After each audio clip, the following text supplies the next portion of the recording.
Hi everyone, Sean here from Attack Panic. Let's talk about the right attitude.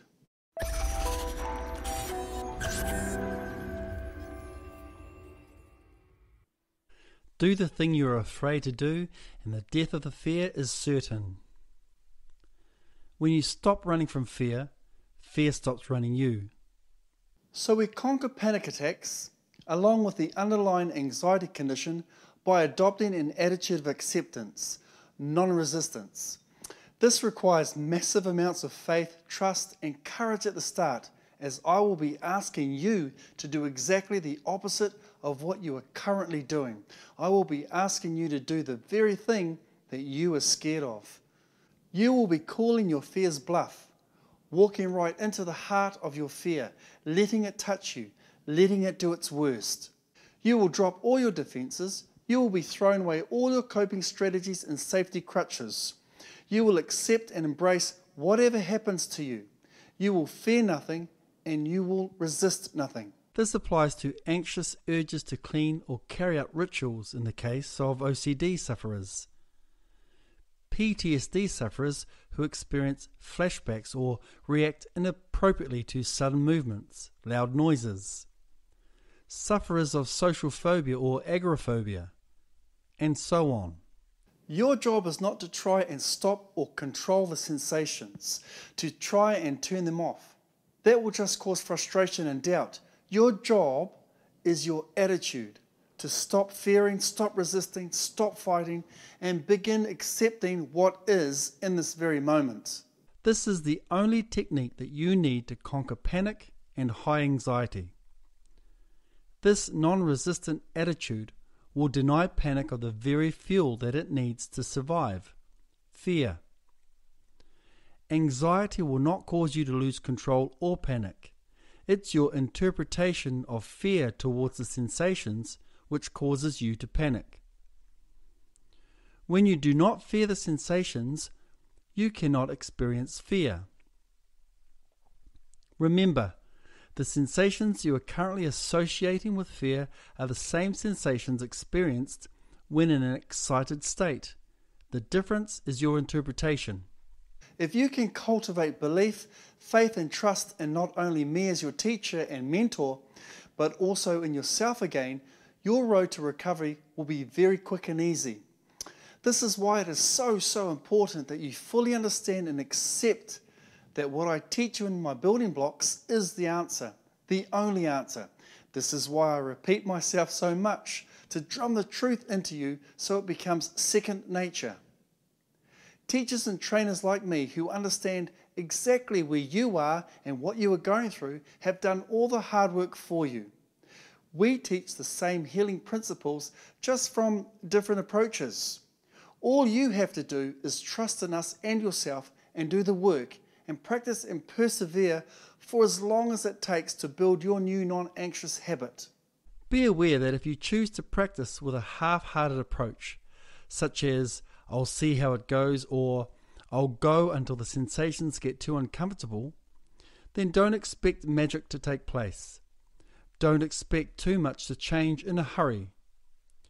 You are still resisting, still sending a message to the subconscious that you are in fear and in need of protection. If you approach your work with this mindset, you will be taking 2 steps forward and 5 steps back. As long as you harbour doubt, your progress will always be hampered. For real magic to take place, it's an all or nothing approach. You have to commit to healing yourself. Throughout your suffering, have you ever experienced a time during a panic attack when there was nothing you could do to run from the fear-provoking situation? There was nothing you could do to avoid it, and you had no choice but to stand in front of your fear? As scared and terrified as you may have been, when you finally reached the point where you accepted that there was nothing you could do except grin and bear it, something very odd happened. Maybe the sensation subsided or even disappeared. Or maybe they didn't disappear, but the feelings of fear disappeared.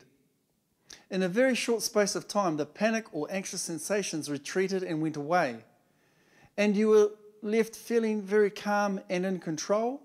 It probably didn't occur to you that you just disempowered your panic attack because you let go, stopped resisting, stood right in the heart of what you interpreted as fear, and let it do its worst.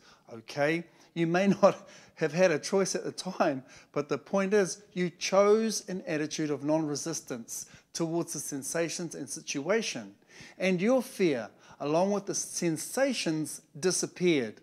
You can do this. You have done this, probably many, many times. Allow me to reiterate. Your job is not to try and stop the sensations. Your job is to choose your attitude in the moment. That is the only thing you can do, and it's the only thing you need to control for now. Without fear of the fear, without the fear of the sensations, you cannot experience fear, irrespective of whether the sensations are present or not. Your interpretation, the meaning you give the sensations or the experience, is the experience. Remember my analogy of the two work colleagues on the Auckland Sky Tower? The difference between fearing and not fearing, the difference between experiencing fear or excitement in any given moment is your interpretation, your attitude. By adopting a fearless and non-resistant attitude, you no longer fuel the fire with more anxiety.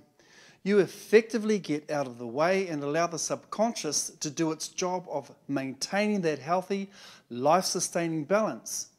When you are willing to stand in front of your fears, accept whatever happens, and let it touch you, you are sending a clear message to your subconscious mind that you are not in any danger and therefore there is no need for protection. Non-resistance is fearlessness. The subconscious picks this up and acts upon the situation accordingly. It doesn't know any better. The unconscious mind is 99% brilliant in its ability to constantly direct the body towards health. For winning over panic attacks, the unconscious needs no fixing and needs no supervision by your mind. It's perfectly fine. It simply needs to be permitted to do its work without intrusion. It's the conscious mind's intrusion that's the problem. That little voice that says, what if these sensations get worse? Something bad will happen. Watch out.